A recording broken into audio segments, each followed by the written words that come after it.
नमस्कार मित्रांनो, नवरी मे हिटलरला या मालिकेच्या 28 ऑगस्टच्या भागात आपल्याला असं बघायला मिळतं की दुर्गा, लक्ष्मी, सरस्वती आणि श्वेता आता एजंटच्या रेस्टॉरंटमध्ये आलेले असतात.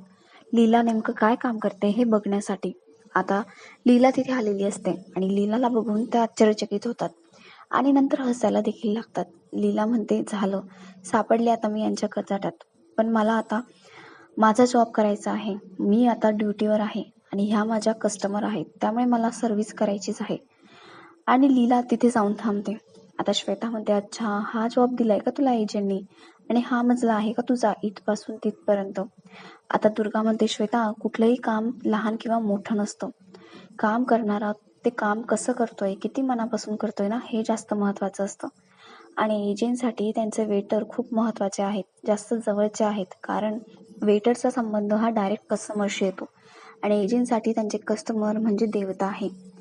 एजंटच्या रेस्टॉरंटमध्ये वेटर कसं काम करतोय हे खूप महत्त्वाचं आहे आणि ह्या कामामध्ये कोणीही चूक केली तर त्याला माफी मिळत नाही.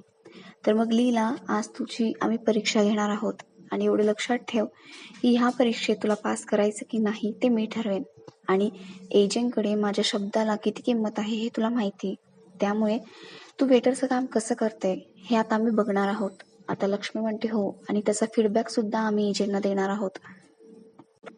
तर मग आता एजंटच्या या परफेक्ट रेस्टॉरंटमध्ये तू किती परफेक्ट काम करते हे आम्हाला बघायचं आहे. आता लीला म्हणते, येस मॅडम, ऑर्डर प्लीज. आता श्वेता ऑर्डर द्यायला लागते. तिच्या पाठोपाठ लक्ष्मी, सरस्वती आणि दुर्गा ह्या देखील ऑर्डर देत असतात. लीलाला काहीच कळत नसतं की या काय बोलताय. ते सगळे पदार्थ तिच्यासाठी नवीन असतात. ती म्हणते, ऑर्डर परत एकदा रिपीट करता का. श्वेता म्हणते, अगं तू वेटर आहेस, तू ऑर्डर रिपीट करायची, आम्ही नाही. लक्ष्मी म्हणते, हो ना, तुझं लक्ष कुठे होतं ऑर्डर देताना, तू वेटर आहे ना, मग कस्टमर बोलताना तुझं लक्ष असायला हवं की नाही. आता दुर्गा म्हणते, लीला, जाऊन पटकन ऑर्डर कंप्लीट कर. आणि लीला तिथून आता निघून जाते. पण तिला हेच कळालेलं नसतं की ऑर्डर काय आहे ते. विश्वरूप हे सगळं बघत असतो. दुर्गा म्हणते, आता मला हेच बघायचं आहे की एजंटने लीलाची जी निवड केली आहे ती योग्य आहे की नाही. इकडे आता विराज आणि प्रमोद बिझनेस संदर्भात बोलत असतात. विराज म्हणतो, दादा, आपल्याला एवढी मोठी ऑर्डर मिळाली आहे, आपल्याकडे त्यासाठी स्वतःची जमीन सुद्धा असावी, स्वतःची जागा असावी. त्यावर प्रमोद म्हणतो, अरे विराज, ही पहिलीच डील आहे आपली आणि असं घाईघाईत आपण कुठे जागा घेणार आहोत आणि आपल्याला कोणी मदत करणार नाही. आपला नवीनच बिझनेस आहे आणि तुला माहिती ना बाबा काय म्हणाले, मी तुम्हाला काही मदत करणार नाही, तुम्हाला जे काय करायचं आहे स्वतःच्या हिमतीवर करायचं. आता विराज म्हणतो, दादा, किशोर दादा करेन आपल्याला मदत. तो म्हणाला आहे ना की काही मदत लागली तर माझ्याकडे या, आणि माझी खात्री त्याच्या ओळखीने आपल्याला कोणीतरी भेटेल आणि आपल्याला पैसे द्यायला रेडी होईल. त्यामुळे तू टेन्शन नको घेऊ, आपण करूया काहीतरी ऍडजस्टमेंट. इकडे आता लीलाचे बाबा तिच्या घरी तिला भेटण्यासाठी येत असतात. रस्त्याने देवाची मूर्ती त्यांच्या हातात असते आणि ते त्या मूर्तीसोबत बोलत असतात आणि म्हणत असतात, देवा, मला माफ कर, तुझ्या बहाण्याने मी लीलाला भेटण्यासाठी तिच्या घरी चाललोय. पण एवढी मोठी गोष्ट मी तिला फोनवर नाही सांगू शकत. तिच्या सासरच्यांनी म्हणजे एजंटनी एवढी मोठी पैशाची मदत केली, पण ते पैसे सुद्धा हरवले. हे मी तिला सांगितलंच पाहिजे आणि तिला हे कळालंच पाहिजे, आणि म्हणूनच मी तिच्याकडे आता चाललोय. तेवढ्यात त्यांना रस्त्यामध्ये साळुंखे भेटतो. साळुंखे म्हणतो, मोहिते, काय एवढ्या घाईगडबडीत कुठे निघालात तुम्ही आणि कधी देताय माझे पैसे. एजंटनी फक्त पैसे देतोय असं सांगितलं म्हणजे प्रश्न सुटत नाही. लवकरात लवकर माझे पैसे द्या, तुमची मुदत संपत आली आहे, नाहीतर तुमचं आणि तुमच्या मुलीचं काही खरं नाही. मी पोलिसांना मध्ये घेईल आणि खूप राडा घालेल आणि तुम्हाला आणि तुमच्या मुलीला माझ्यापासून कोणी वाचवू शकणार नाही. आता लीलाचे बाबा म्हणतात, हो, लवकरच देतोय, मी तुमचे सगळे पैसे देतोय, तुम्ही काही काळजी करू नका. आणि मनातल्या मनात म्हणतात, कालीन, तू काय करून ठेवलंय सगळं, आता एवढे मोठे पैसे कुठून आणायचे, सगळं गोंधळ करून ठेवलायस तू. आता लीला ऑर्डर घेऊन आलेली असते. तिने वेगळेच पदार्थ आणलेले असतात, कारण तिला कळतच नसतं की यांनी काय सांगितलंय ते. ती आता घेऊन येणार तेवढ्यात श्वेता पायमध्ये आणते आणि लीला पडायला लागते. तेवढ्यात ती स्वतःला सावरते, पण सगळे काही जे ट्रेमधील पदार्थ असतात ते मिक्स झालेले असतात. आता दुर्गा तिच्यावर खूप चिडते आणि म्हणते, हे काय लीला, तुला नीट सर्व पण करता येत नाही का गं, आणि काय गोंधळ घालतेस, असे ऑर्डर कंप्लीट करतात. त्यावर लीला म्हणते, नाही, ते श्वेता. श्वेता म्हणते, काय श्वेता. त्यावर आता लीला म्हणते, नाही मॅडम, म्हणजे चुकून झालं. आता लक्ष्मी म्हणते, चुकून झालं काय, चुकून झालं, असे ऑर्डर कंप्लीट करतात आणि वेगळेच पदार्थ आणलेस तू, आम्ही काहीतरी वेगळंच सांगितलं होतं तुला. लीला म्हणते थांबा मी दुसरं घेऊन येते. लक्ष्मी म्हणते नाही, एजंटचे पैसे काही झाडायला लागले का, असं नुकसान करशील आणि परत दुसरी ऑर्डर आणशील ते. लीला आता ते सगळे पदार्थ वेगवेगळे करू लागते, एकमेकांमध्ये जे मिक्स झालेले असतात ते. आता हे सगळं बघून सरू म्हणते ए तू आम्हाला असं देणार आहेस का सगळं काही, आणि आम्ही हे सगळं नाही खाणार असं मिक्स झालेलं. त्यावर लीला म्हणते सॉरी मॅडम.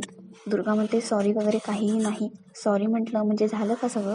तुझी आई बरोबर म्हणते, तू एक काम धड करू शकत नाही. पण लीला मी तुला सांगून ठेवते हा, एजंटनी हे हॉटेल खूप कष्टाने उभं केलेलं आहे आणि तुझ्या सर्व्हिसमुळे त्यांचं काही नुकसान झालं तर मी खपवून घेणार नाही आणि हात जोडते तुझ्या पुढे. अशी सर्व्हिस कोणालाही देऊ नकोस. नशीब तू आमच्याच टेबलवर आहे, दुसरं कोणाच्या नाही, नाहीतर एजंटची सगळी इज्जत जाईल.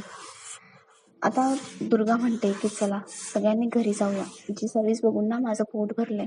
तर सगळेजणी तिथून निघून जातात आणि श्वेता जाता जाता लीलाला बोलते की व्यवस्थित सगळं साफ कर, सगळं स्वच्छ करून ठेव ओके. आणि ती निघून जाते. लीला मात्र खूप रडायला लागते, तिला खूप वाईट वाटत असतं. विश्वरूप देखील तिच्या मदतीला आलेला असतो, पण दुर्गाने विश्वरूपलाही खूप सुनावलेलं असतं आणि ती म्हणत असते विश्वरूप तुझं काम आहे का हे, तू नाही करायचं, तू जाऊन बाजूला थांब. आता विश्वरूपही काहीच करू शकत नव्हता.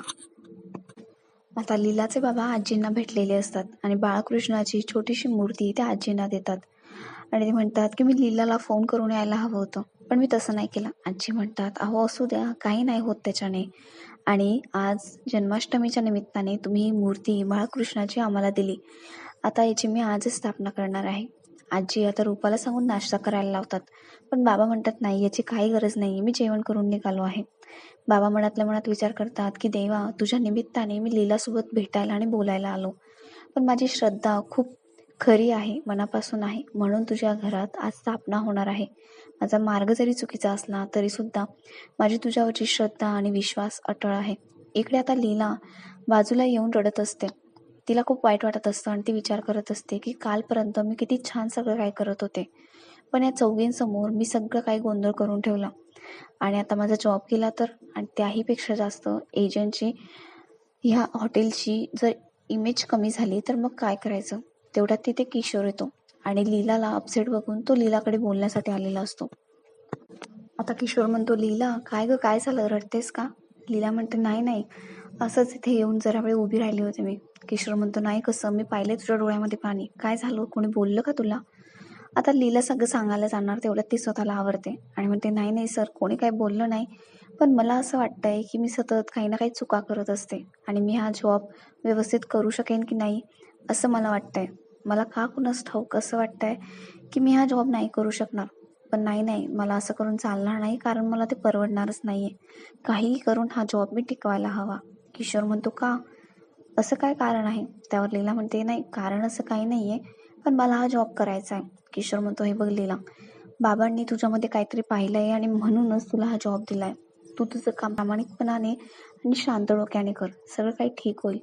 लीला आता तिथून निघून जाते. किशोर मनातल्या मनात विचार करतो की लीला तू जरी बोलली नसली ना तरी मला खरं कारण काय आहे ते समजलंय. दुर्गा लक्ष्मी सरस्वतीने इथे येऊन माझं काम आणखीनच सोपं केलं आहे आणि आता तुझा विश्वास संपादन करून मी बाबांचा कसा घात करतो तेच बघ.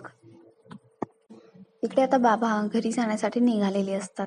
आजी म्हणतात तुम्ही थांबल्या असतात ना जरा वेळ, म्हणजे आम्हालाही बरं वाटलं असतं. तेवढ्यात तिथे दुर्गा लक्ष्मी सरस्वती आलेल्या असतात आणि लीलाचे बाबा त्यांना नमस्कार करतात. दुर्गा म्हणते हिचे बाबा इथे का आले, यांचं काय चालू आहे काय कळतच नाहीये.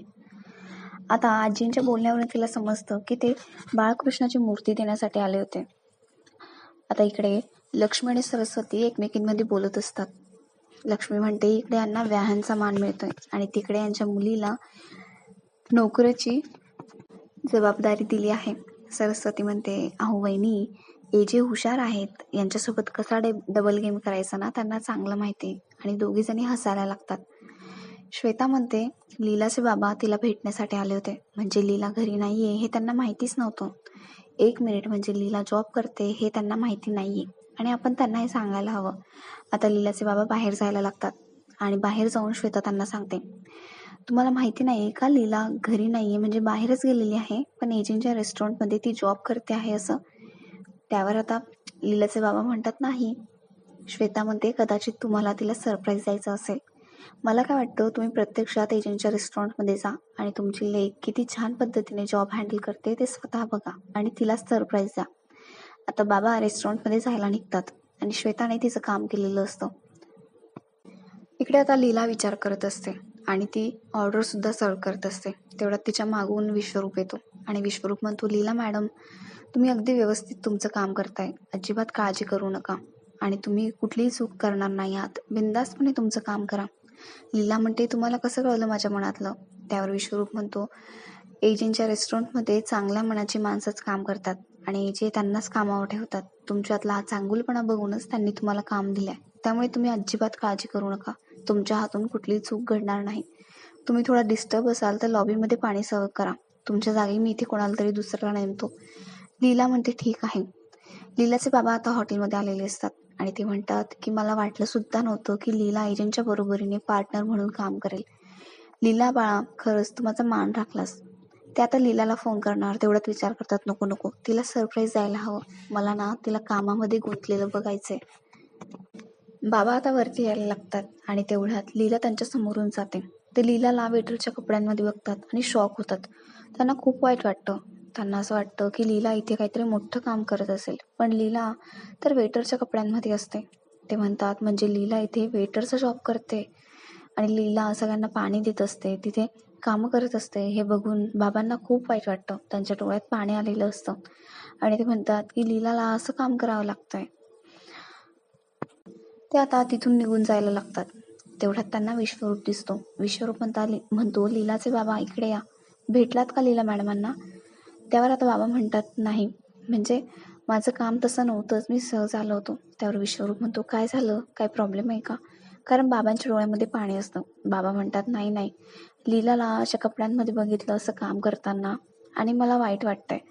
विश्वरूप म्हणतो, तसं काही नाहीये, म्हणजे मला त्या काय काम करतात नेमकं ते माहिती नाहीये, पण त्यांनी एजे सरांकडून हा जॉब मागे लागूनच मागवून घेतला आहे. त्यांच्याच मर्जीनुसार त्यांना हा जॉब मिळालेला आहे.